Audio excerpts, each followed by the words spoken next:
March లో box office దగ్గర అసలైన వార్ కి సమయం ఆసన్నమైంది. కేజీఎఫ్ తర్వాత రాకింగ్ స్టార్ యష్ నుండి వస్తున్న టాక్సిక్ సినిమాపై అంచనాలు ఆకాశాన్ని తాకుతున్నాయి. తెలుగు రాష్ట్రాల్లో ఈ సినిమా రైట్స్ ని దిల్ రాజు ఏకంగా 120 కోట్లకి దక్కించుకున్నారు.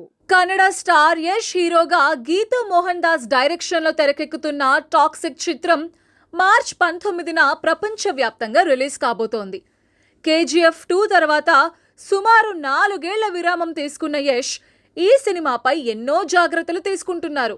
అయితే అదే రోజు బాలీవుడ్ భారీ యాక్షన్ చిత్రం ధురంధర్ 2 ద రివెంజ్ కూడా రిలీజ్ అవుతూ ఉండటంతో బాక్స్ ఆఫీస్ వద్ద అతిపెద్ద క్లాష్ ఖాయమైంది.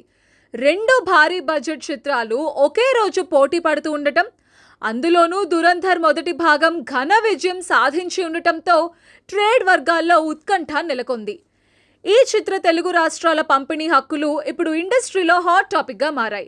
నిర్మాత దిల్ రాజు సుమారు 120 కోట్ల రూపాయలకు ఏపీ తెలంగాణ హక్కులను సొంతం చేసుకున్నట్టు వార్తలు బలంగా వినిపిస్తున్నాయి. ఇది ఒక నాన్ తెలుగు చిత్రానికి దక్కిన అత్యధిక డీల్ గా భావిస్తున్నారు. యష్ క్రేజ్ పై దిల్ రాజు పెట్టిన ఈ భారీ పెట్టుబడి ఒక రకమైన రిస్క్ అయినప్పటికీ ఆయనకి ఉన్న థియేటర్స్ నెట్వర్క్ సినిమా సక్సెస్ కి ప్లస్ పాయింట్ కానుంది. అయితే కేవలం వారం రోజుల వ్యవధిలోనే మార్చి 26న power star Pawan Kalyan Ustaad Bhagat Singh release అవుతూ ఉండటంతో టాక్సిక్ రికవరీకి సమయం చాలా తక్కువగా ఉండటం గమనార్హం.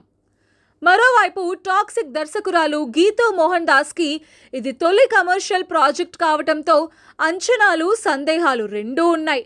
ఇప్పటికే రిలీజ్ అయిన టీజర్ చిన్నపాటి వివాదాలకు దారితీసిన నేపథ్యంలో ప్రేక్షకుల దృష్టి ఇప్పుడు ట్రైలర్ మీద ఉంది. ట్రైలర్ కనుక అంచనాలను మించితే రికార్డ్ స్థాయి బిజినెస్ జరగటం ఖాయం.